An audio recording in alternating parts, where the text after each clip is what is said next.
8 of the Standard of Excellence, Book 1. This is Mr. Sparrowhawk. I've got a mallet instrument that I'm going to be demonstrating for you. This first one, Breath of Fresh Air, starts out with 2 measures worth of quarter notes, so 8 quarter notes in a row. Gives you a choice of sticking left, right, left, right, left, right, left, right, alternating leading with the left, or alternating leading with the right. I prefer, as you probably know, alternating leading with the right. So I'm gonna demonstrate that. This is my right hand. And again, we're working on playing in the same exact playing area on each of these 3 notes that we know. And coming as close to that as possible. Here's number 8. Starts on a D. 1, 2, ready, play.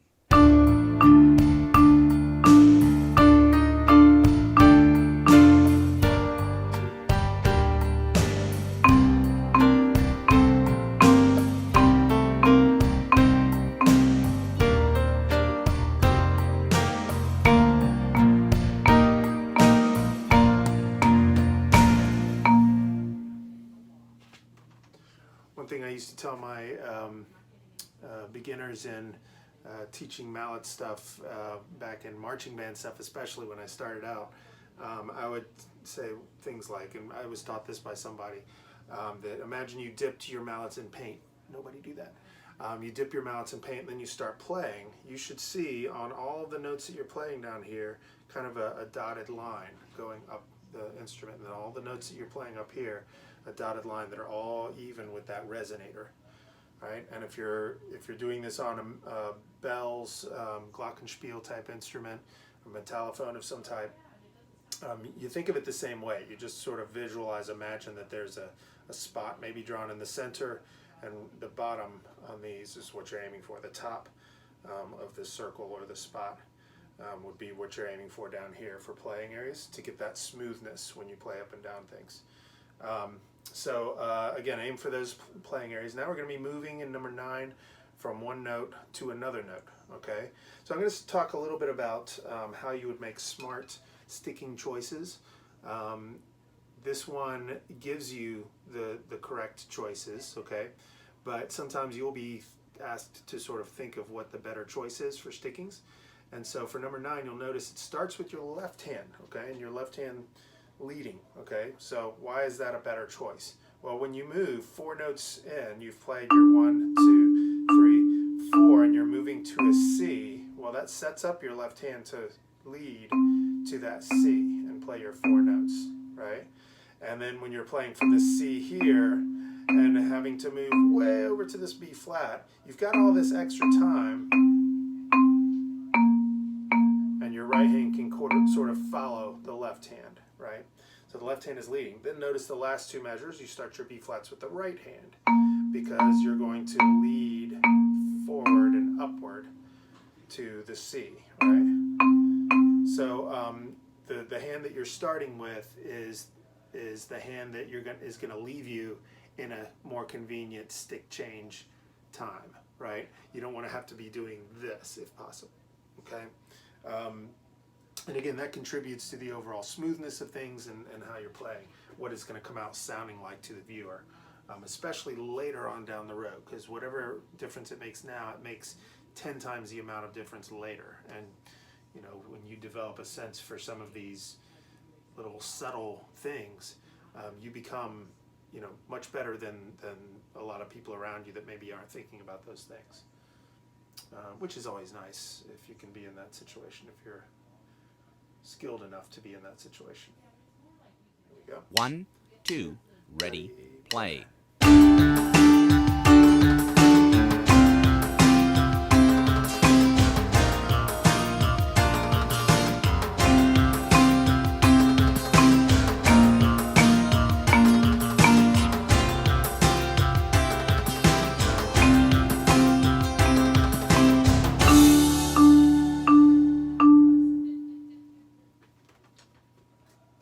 Okay, so that's an example of how you lead and how you decide which hand to lead with when you're alternating, okay? Same principle is applied on number 10, so let's give it a whirl. Number 10. Starts on a C, right hand. 1, So you know 2, it's moving to the ready, right. play.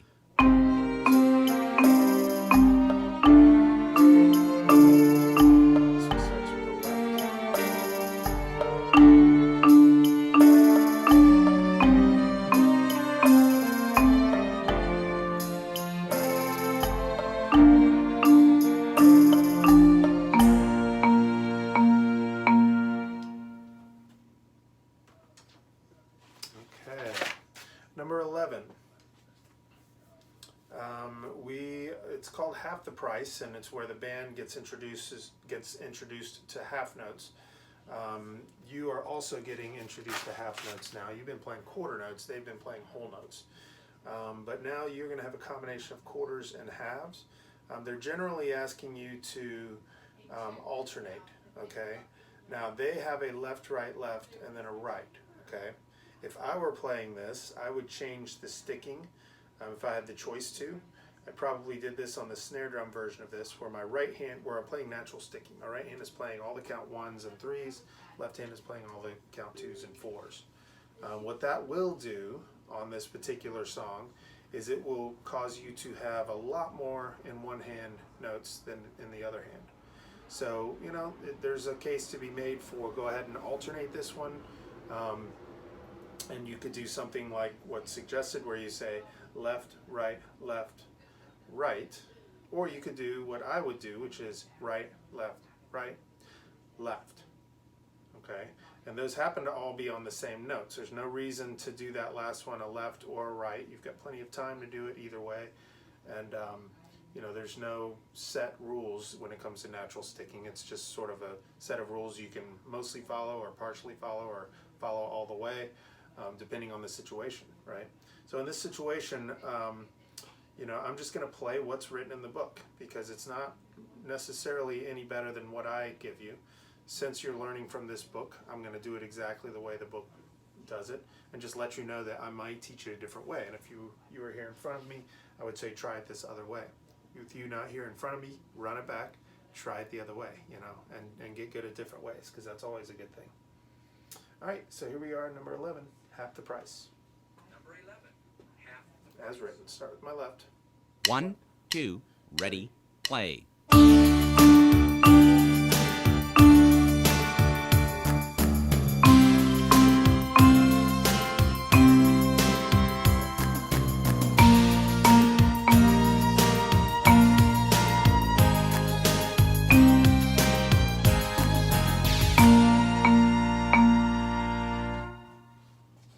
As I played that, I realized that it's also based on the direction I'm going next. The cool thing is when you have more like rests and longer notes and things and more time to think, these rules become more flexible then, like instantly, so you get more choice in the matter.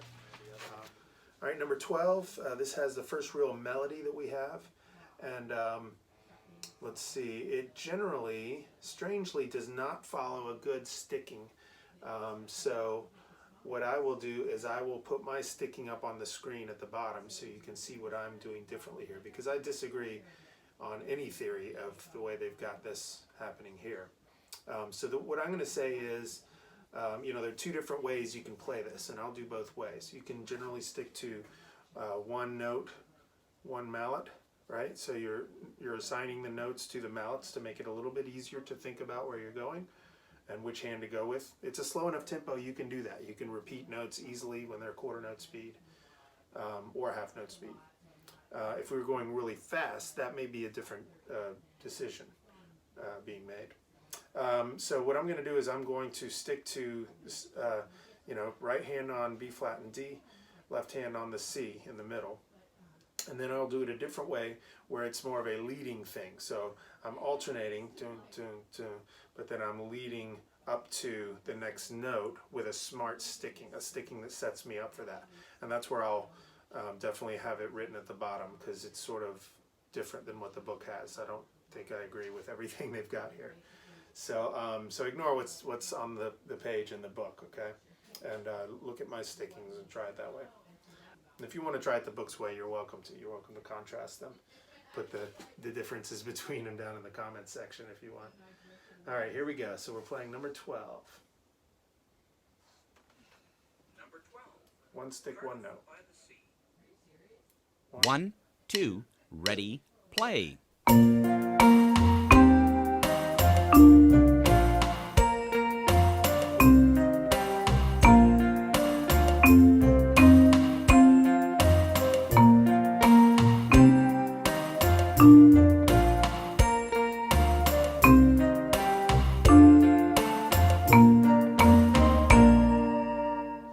Now I did something I messed up a little bit. I moved my left hand to the B flat early on, and I decided to let it keep going because it does that again, that same example.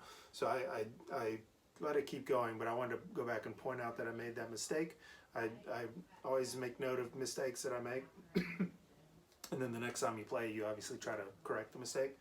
But once it happens, ignore it. Remember that it happened, and then come back to it and address it when you're finished, because you want to get used to keeping going and not stopping for a single mistake, especially when it's something simple like a sticking mistake that I made.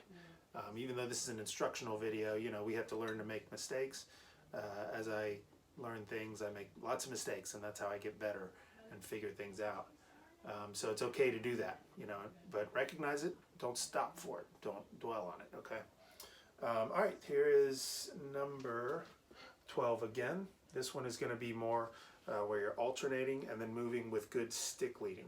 So whatever hand I start with will move me to the next note with ease, okay? All right, here we go. 1, 2, ready, play.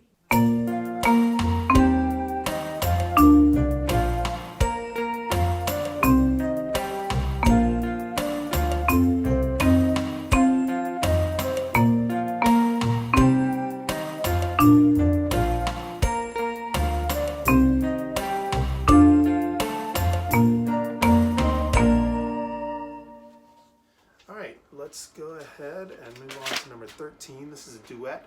So I'll play the A version, where your third note, every third note is a different note than the B version. Okay, the B version has notes that are exactly the same. We call those in unison. The B version has notes that are different, that will sound hopefully good together if you're playing the right notes. All right, so here we go. Number 13, 2 times. 1, 2, ready, play.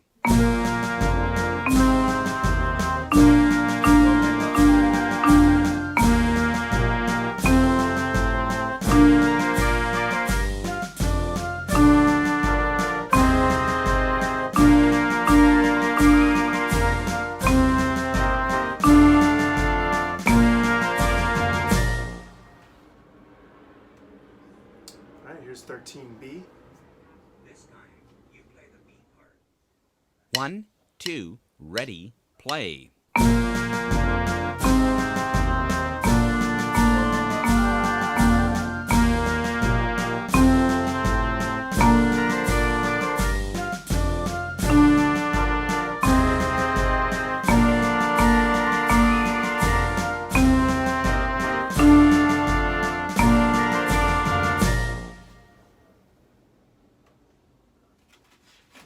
Okay, number 14 I like to use as a chair challenge, chair placement type quiz, something to rank the students. This really mixes up not only the 3 notes that we've learned, but rhythms also. And so we're getting different sets of rhythms throughout the song. There's not a lot of patterns to sort of latch on to. A little bit, but not too much. All right, so here we go, number 14. Watch, the sticking recommended on this is totally fine. Generally, if you're alternating the quarter notes, you're probably better off, but you could do it either way.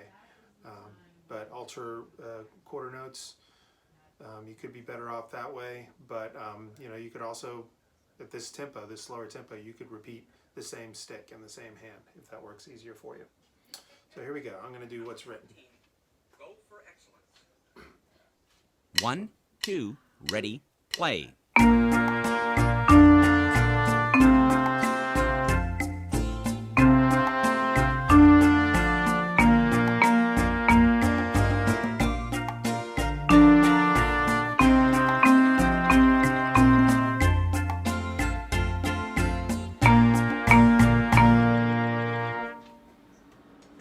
So those stickings on that work very well, obviously moving around. You can follow that one pretty much as written, okay? All right, this page has been fun, but we will see you on the next page, okay? Bye.